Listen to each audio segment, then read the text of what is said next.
E é com imenso prazer que nós damos continuidade com o projeto Corbélia e suas raízes, resgatando a história de cada uma das comunidades da nossa querida Corbélia. E hoje, falando da comunidade Colônia Nova, eu falo aqui primeiramente com a dona Catarina Dalmaso.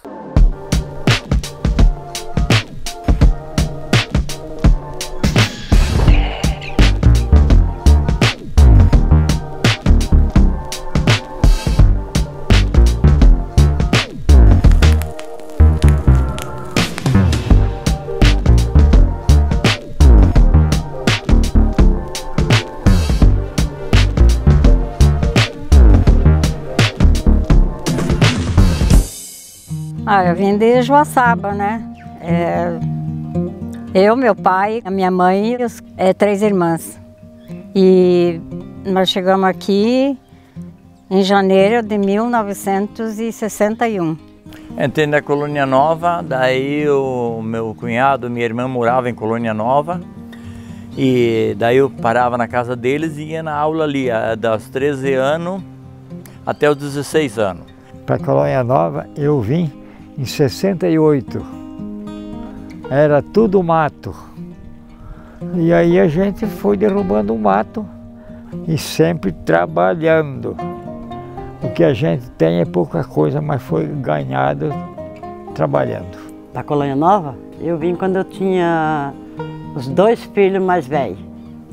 Eles iam começar a estudar. Eu vim de Santa Catarina, do município de Itaiópolis. Quando eu cheguei na Colônia Nova, cheguei em 1956.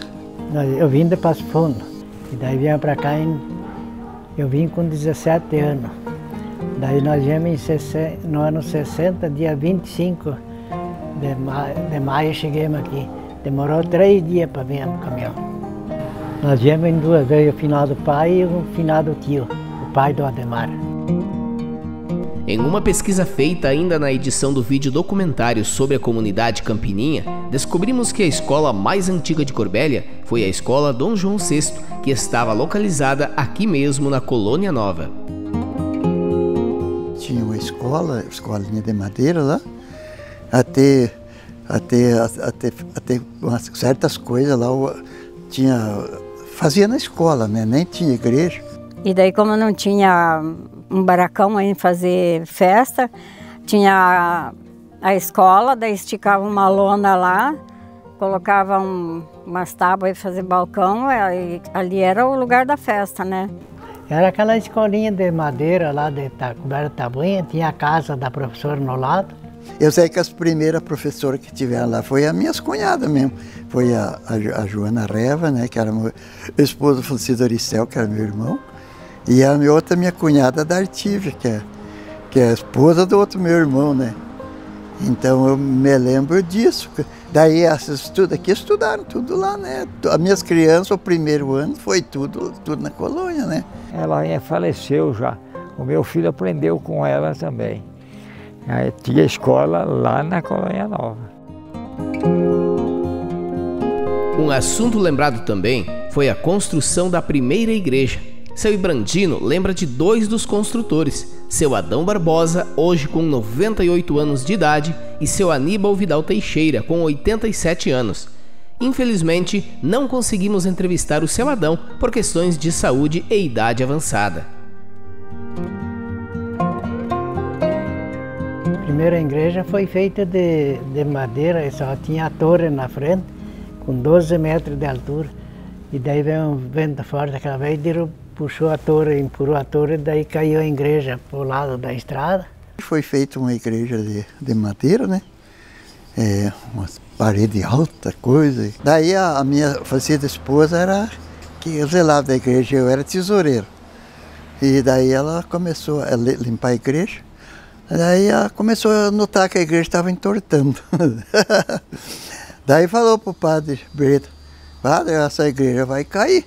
"Não, não cai não. Pode ficar tranquilo que não cai."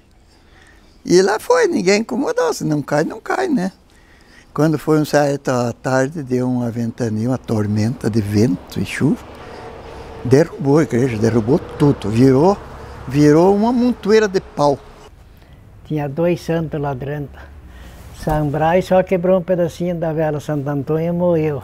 Padre Breda pediu para enterrar Santo Antônio a parte da igreja. Daí eu fui lá, fiz a valeta e enterrei Santo Antônio lá a parte da igreja.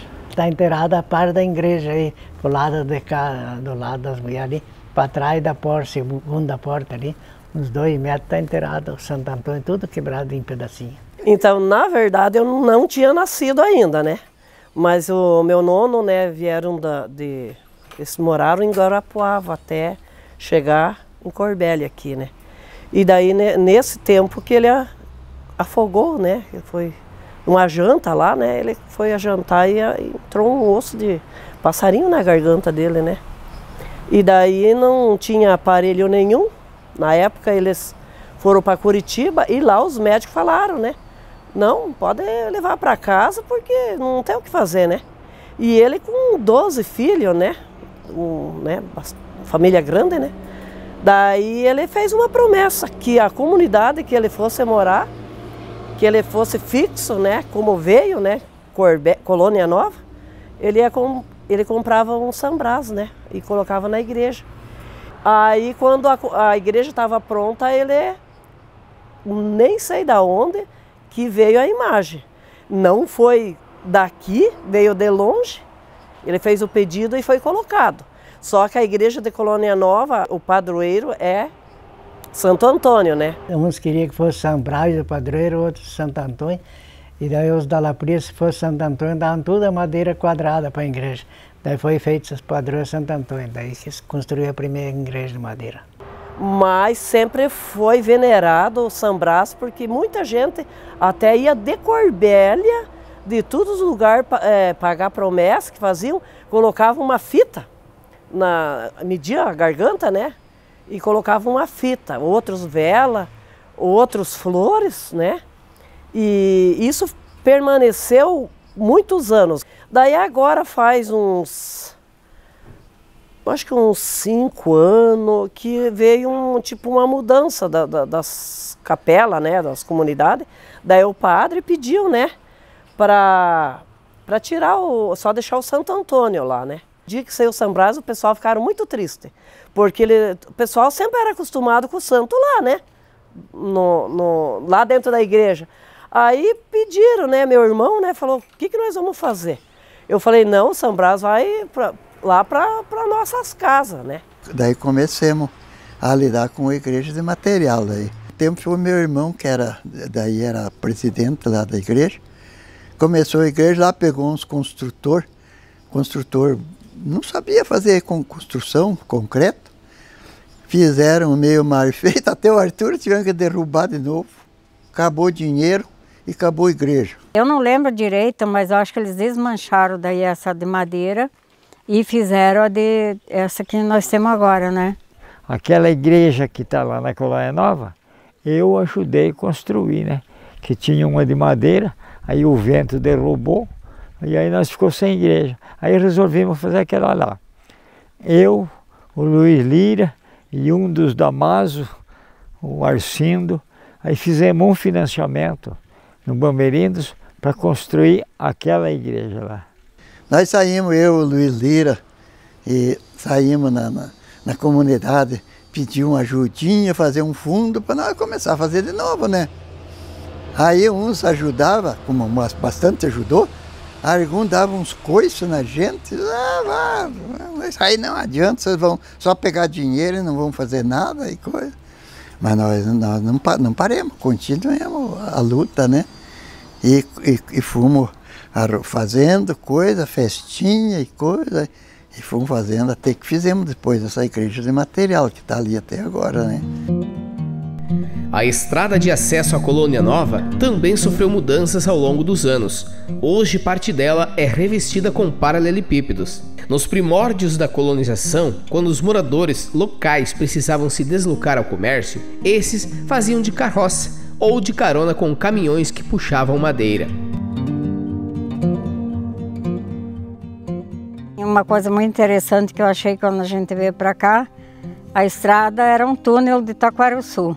Tanto mato, era um túnel. Antigamente, quando entrou as pessoas para abrir estrada de mato de chão, bem antigamente, no começo que eu estava ali, eles não seguiram o mapa pela lomba. Eles chegaram numa altura e pegavam, empunhavam o maquinário e abriam assim, numa baixada para achar água, para acampar. E daí a estrada ficou naqueles baixadão no fundo, assim, baixadão no fundo. Fizeram acampamento. E dali iam abrindo para frente, um pedaço assim. Tinha essa central que vai para Anaí, era essa. As outras estradas quase nem tinha. Nós mesmo, ali onde eu moro, nós abrimos a estrada, eu e o meu irmão e o meu cunhado, nós morávamos tudo para baixo. Até foi bem na época que esses damados chegaram e compraram a terra do Basílio Belli ali. O Basílio Belli hoje tem terra bastante aí pro lado de Cascavel ali. Ele é morto já. Ele foi um cara que trabalhou com esteira, ele um abridor de estrada. Esse Basílio Belli foi um abridor de estrada no sertão aí, que ele trabalhava com esteira. Daí ele até tinha dois lotes lá. E daí ele vendeu para esses dalmaços. Daí nós entrava lá, fazia a volta lá no meio do mato, descia numa cabeceira de água lá, fazia uma volta. Mas daí a minha propriedade, então nós descia lá embaixo, mas a minha propriedade eu fiz aqui em cima, tinha uma cabeceira, ficava mais fácil para ir para aqui, para a Colônia Nova, já era no alto. Daí nós pegamos e da Cruzuzeiro, fizemos uma picada, eu e o Eduardo, meu irmão, demos uma picada, saímos na estrada perto do cemitério ali em cima, e daí rocemos da Cruzuzeiro, demos uma queimadinha e fomos abrindo devagarzinho, aquela carroça, aquele tempo era só carroça, pulando por cima daquela raizeira, puxei a madeirinha, fazia meu primeiro paiol lá, pulando por cima daquelas coisas aradas lá. Daí nós ia cortando com machado, aquelas raízes só no rastro da carroça, né? Ia cortando para não dar muito soco. A estrada era ali, passar por umas baixadas ali, para baixo do cemitério, aí passar naquela baixada lá, tinha um banhado lá e subia para o outro lado. Depois aqui em cima tinha outra baixada.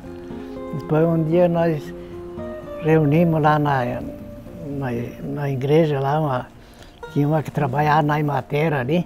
Falou, vamos mudar essa estrada. Daí viemos na Corbélia, eu e o Valdir Kisner, e o Aristel, e o Aníbal. Daí eu peguei ela, daí eu fui com fusquinha pela lomba, que eu sabia onde é que era a divisa, daí deu aquela estrada na lomba ali que não tem uma baixada, não tem nada. Daqui do asfalto, a primeira já agora foi readequado uma ou duas vezes e agora está sendo feito pedra irregular para a pipe e vai ser asfalto. Mas a primeira adequação, quem acompanhou fazendo e quem levantou a lebre para fazer, fui eu junto com a Maristela e a Comissão de Meio Ambiente, dali do asfalto até na igreja. A gente ia de carroça, ou então passava um ônibus de vez em quando aqui, mas aí você ia fazer compra e trazer no ônibus era difícil. A gente ia de carroça ou ia de carona, caminhão de tora naquele tempo, né? Era quando a gente ia. A gente logo arrumou bastante conhecido, né? Os puxadores de tora, a gente pegava carona com eles. Alguns entrevistados lembram de alguns momentos tristes e inusitados que marcaram a história da Colônia Nova. A filha de um vizinho que morreu afogada. Aí teve aqui da fazenda, o menino estava no trator junto com o avô e o vizinho. Eles foram no pasto, fincar palanque lá, e o menino estava no volante. Ele sempre saía com o avô dele, mas por causa da trilha do gado funda, aí o trator pegou numa trilha daquela e jogou ele. E o trator passou em cima dele. Tinha um poceiro aqui embaixo. Depois aquele poceiro matou um cara na Colônia Nova. E aí a turma queria pegar ele, a polícia pegou, prendeu, e ele foi embora. Daí aqui embaixo tinha um morador que passava sempre, que a estrada descia aqui, né? E ele sempre passava aqui na porta da casa, e daí ele descia e já dava bala para as minhas filhas, né? E de repente o homem sumiu. Aí um morador ali perto passou lá e viu sangue na porta da casa, né? Aí ele foi falar com aqui da fazenda, o seu Júlio Toso lá. E daí foram ver o que tinha acontecido, né? Daí viram mais de perto lá que tinha sangue mesmo, daí foram querer saber o que aconteceu. A mulher e o amante dela tinham matado ele enterrado no mato, tá lá ainda, lá no mato. Outro assunto abordado em nossas entrevistas foram as festas da comunidade, que, diga-se de passagem, em tempos mais recentes, era conhecida por promover grandes bailes e contratar bandas de grandes nomes. Era bem animado. Dia de festa parecia que era dentro de uma cidade, sabe? Jogo de bola eles faziam, a turminha que tinha lá era tanto que dava 3, 4 times, não precisava time de fora. Aí os homens matavam o boi, as mulheres tinham que se virar com o resto das coisas, fazer cuca, fazer bolo, matar frango, porque daí também assava frango. Então era assim bem trabalhoso fazer aquilo. Eu era matador de vaca. Tinha vez de matar 4 vacas e picar tudo no serinho. Daí eu tinha um companheiro que ajudava, que agora está morando em Londrina, o Augusto, o Zé Luiz. Aí os espetos, naquele tempo a gente mandou fazer de ferro, tinha aquele espeto de madeira, né? Mas cada festa tinha que fazer de novo.